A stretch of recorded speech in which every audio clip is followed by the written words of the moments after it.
T'entends? Non, c'est pas ce Mustang-là, c'est cette Mustang-là, la Ford Mustang Bullitt.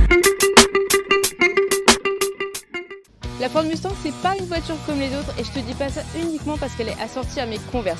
Cette voiture, elle incarne depuis 56 ans la voiture américaine par excellence, soit les gros moteurs, le design brut et surtout la liberté.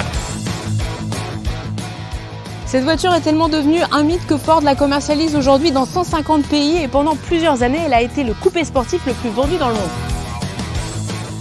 Quand tu rentres dans ce mythe de l'automobile, il y a un truc qu'il faut que tu retiennes, c'est ce pommeau de levier de vitesse. Il ressemble à une boule de billard et ça c'est parce que cette voiture, c'est aussi une star de cinéma.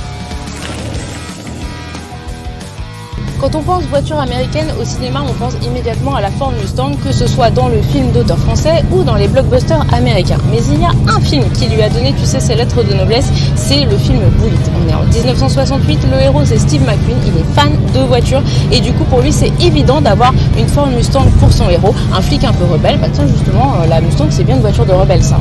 Donc ce côté rebelle, il s'exprime dans l'une des plus longues courses-poursuites du cinéma, 10 minutes tournées en plan séquence dans les rues de San Francisco avec au volant de la Ford Mustang Steve McQueen. 50 ans plus tard, Ford a donc voulu rendre hommage à la voiture du film. Il a donc sorti une édition anniversaire de la Bullitt, c'est celle-ci. Elle est verte et elle aussi, elle pourrait faire des courses-poursuites grâce à un moteur de 460 chevaux.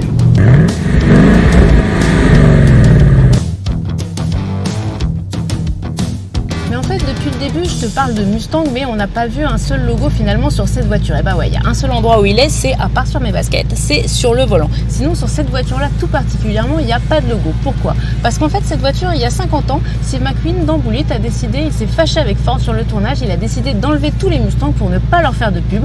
Bon bah on se rend compte que 50 ans plus tard, ça n'a pas du tout marché. Cette voiture est devenue un mythe et pas seulement pour mes baskets.